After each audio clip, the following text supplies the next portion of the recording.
everyone's favourite, lovable thrash metal guitarist, Mr. Kirk Hammett. How many of you remember the beef that I had with Kirk earlier in the year, where I made a video sort of redoing the Lux Eterna solo to be, well, better, or not better, but less lazy, you know.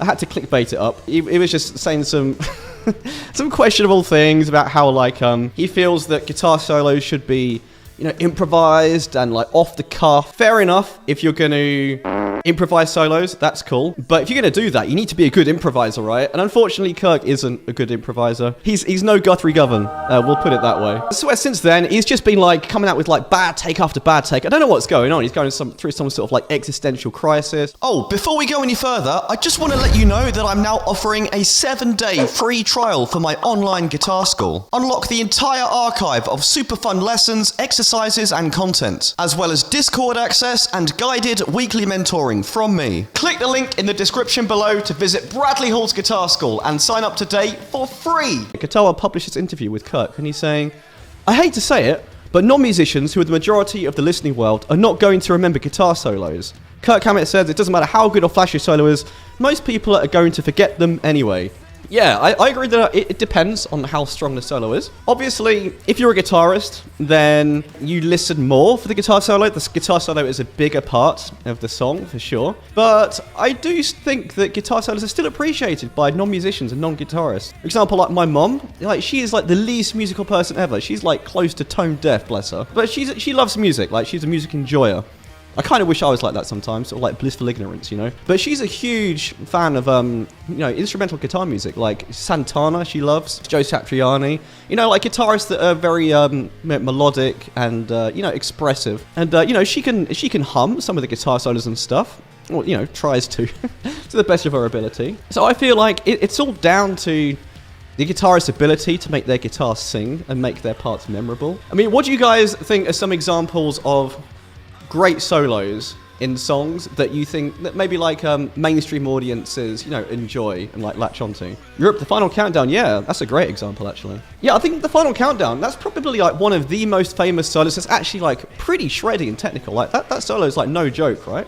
Takes a bit of skill to play that. It plays a big part in, you know, in how effective and how cool that song is. Wouldn't be the same without it. Now, yeah, Another Brick in the Wall is an example where, like, that song would not be the same without the solo. And, like, Comfortably Numb, for example. Guitar solos play a bigger part than people, you know, give them credit for, I think. Yeah, this is a great example. So, and then there was Nuno Betancourt's lead effort in Extreme's Rise, a solo so sensational we dubbed it the greatest solo of the 21st century so far. That song, it was alright, but it was kind of mid, and that was completely carried by the solo. I guarantee if you go onto like that music video and, like, you know, the little timeline at the bottom where it shows like the most viewed bits, like, for sure the solo is like the most played part of that. The Metallica man says the average non-guitar playing music listener isn't interested in guitar solos and will most likely forget them once the song ends. Again, it depends. And I feel like he's saying all this just as like a, like, sort of projecting, because maybe he knows that his solos on 72 Seasons, like, weren't very memorable. They were very, very throwaway, right? I mean, do you guys agree that the solos on 72 Seasons were just, like, really throwaway? I think, like, Lars just went through all the takes and just sort of, like, chopped them up and picked, like, the best parts of them and stuff. Kirk's early playing on, you know, on the early albums, it's, like, it's legendary. And, like, the solos were, like, really, really well, like, phrased and, like, thought out. I feel like there's a good balance of improvisation and, you know, and composition on his early solos. And they're, like, legendary.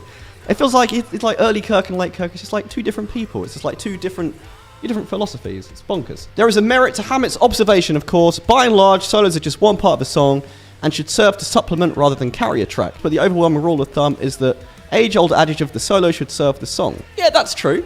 But like we were discussing earlier, there are some songs where, like, they're completely carried by the solo, but not the detriment of the song. Like we were saying with, like, Freebird and Comfortably Numb and, like, Through the Fire and Flames. Like, those songs are obviously just about the solos, but those are still, like, really solid songs in themselves. It's not like these songs suck because they're so centered around guitar solos, right? It's just the way the song was written, you know? It was written with, like, a big epic solo in mind. Again, it's just about, like, how good you are at songwriting. It's not as black and white as that. So by Hammett's own admission, the universal music lover appreciates a great melody. Yeah, can't argue with that. It's why Kirk Hammett plays a Master Puppet solo the same way every night, even if he's freaking bored of it. That's good. I like that. That's a pet peeve of mine when guitarists feel the need to, like, take their most famous solos and licks and just sort of, like, you know, play them differently when they play them live. With solos that are so famous, you know, people come to see you play them the way that they expect them to be heard, right? And this is where I don't agree with people like, you know, like Rick Beato saying that, you know, all guitarists should like improvise live and stuff. I mean, to an extent. But I don't like it when guitarists over-improvise and just change all of like their, you know, iconic licks and solos and stuff. There are some things that you go to a show to see and you expect them to be played a certain way, right? Our good friend Angel Vivaldi retorted and came back with a very good response. He was the co-host of the Musician Mansion show that Jared did, that I was a part of in the summer. Super cool guy. It was great to meet him in real life. He's so lovely. And we even had some jam sessions together, which unfortunately weren't recorded for the show. It was kind of a shame. So Angel Vivaldi responds to Kirk Hammett claims that solos aren't important. He himself is a reason why guitar solos are dying. Whoa, that's a big claim. So Angel Vivaldi respectfully but strongly disagreed with Kirk Hammett's recent take on the importance of guitar solos. Memorable solos are always to be found and do make a difference on many levels. Last week, Kirk Hammett caused a bit of a stir in the wider guitar playing community, what was understood as downgrading the importance of the guitar solo, which needless to say, would sound like blasphemy if the man who uttered these words hadn't produced a large number of historic heavy metal licks.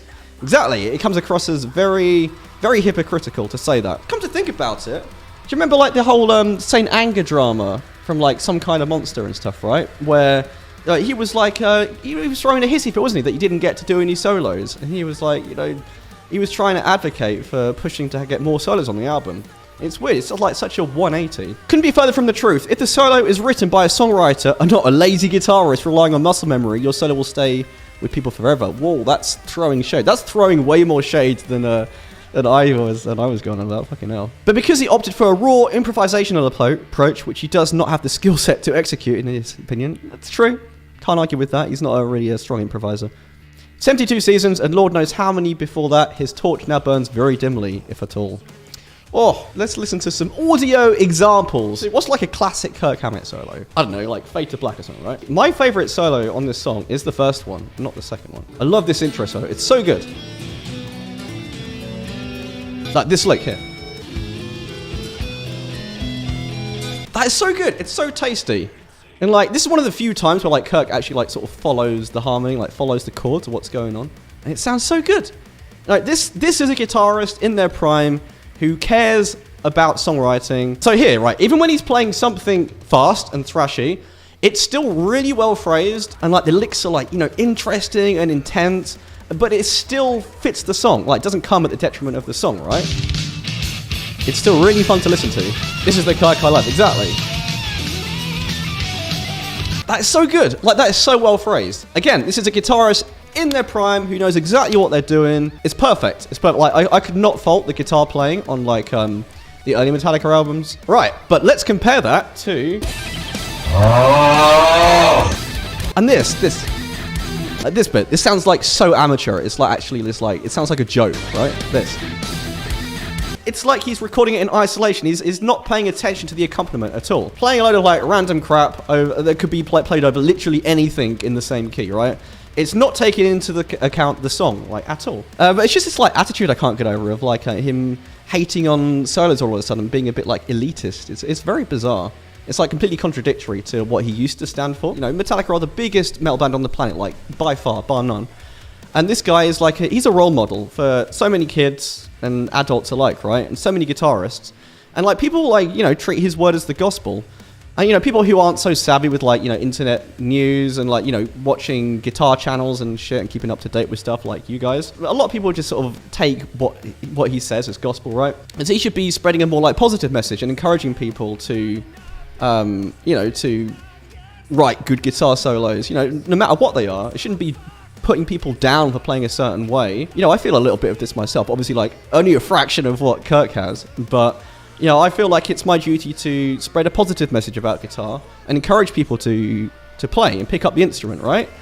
I'm not gonna like, you know, put people down for playing a certain way or writing a certain way or liking certain things. It's like, who fucking cares? Don't be such sour grapes, Kirk. Come on, liven up a little bit. All right, mate. Do that. Do that. Do that. Nice one.